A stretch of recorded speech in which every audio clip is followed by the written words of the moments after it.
क्या फाइनली विक्रांत की याददाश्त वापस आते ही धैर्य का पूरा खेल खत्म हो जाएगा? क्या विक्रांत सबके सामने धैर्य का असली चेहरा बेनकाब करके उसे गिरफ्तार करवा देगा? और क्या अब राजवंश परिवार को बर्बाद करने वाले धैर्य का चैप्टर हमेशा के लिए खत्म होने वाला है? तो दोस्तों, सीरियल मन्नत में आने वाला है एक ऐसा धमाकेदार ट्विस्ट जिसे देखकर आप भी हैरान रह जाएंगे। आइए जानते हैं पूरी कहानी। तो दोस्तों, सीरियल मन्नत में आ चुका है एक जबरदस्त ट्विस्ट, जहां एक तरफ मन्नत विक्रांत के पास बैठकर उसे सब कुछ याद कराने की कोशिश करती है। मन्नत विक्रांत को याद दिलाती है कि कैसे दोनों मिले थे, कैसे उनकी शादी हुई थी और कैसे उनकी दोबारा शादी होने वाली थी। सब कुछ बिल्कुल ठीक चल रहा था, यहाँ तक कि दुआ ने भी उन्हें स्वीकार कर लिया था और पूरा परिवार एक साथ खुश था। लेकिन इस पूरे परिवार में अगर कोई खुश नहीं था तो वह था धैर्य। धैर्य लगातार अच्छे इंसान होने का नाटक करता रहा। वह परिवार के साथ रहने और उनकी फिक्र करने का दिखावा करता रहा। यहाँ तक कि नीतू माँ ने भी पहले ही धैर्य को लेकर सभी को चेतावनी देने की कोशिश की थी। नीतू माँ ने समझाया था कि धैर्य का घर में रहना सही नहीं है और आखिर हम सब मिलकर दुआ की परवरिश कैसे करेंगे। लेकिन किसी ने उनकी बात नहीं मानी और धैर्य को अपने घर में ही रहने दिया। इसी बात का फायदा धैर्य ने उठाया और परिवार के खिलाफ साजिश रचता रहा। इसके बाद विक्रांत को अचानक सब कुछ याद आ जाता है। विक्रांत बताता है कि नीतू माँ ने उसे सच बताने के लिए बुलाया था, लेकिन इससे पहले कि वह पूरी सच्चाई जान पाता, धैर्य ने उसे और नीतू माँ को मारने की कोशिश की थी।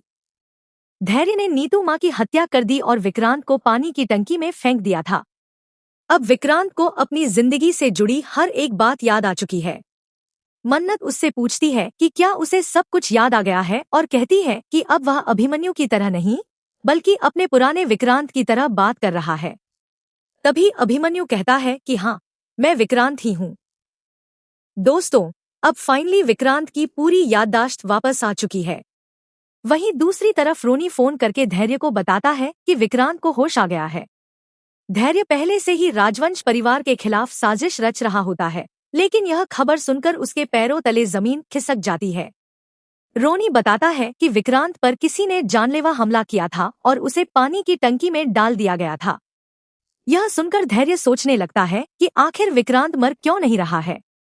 वहीं दूसरी तरफ मान्यता के ऊपर सारा इल्जाम डाल दिया गया है कि उसी ने विक्रांत को पानी की टंकी में डाला था। दूसरी तरफ सम्रागी को भी पुलिस गिरफ्तार कर चुकी है। लेकिन असली ट्विस्ट तो तब आता है जब धैर्य विक्रांत से मिलने पहुंचता है। धैर्य विक्रांत के सामने मासूम बनने की कोशिश करता है और पूछता है, भाई तू सही तो है ना? तभी विक्रांत अचानक खड़ा हो जाता है और धैर्य को जोरदार मुक्का मार देता है।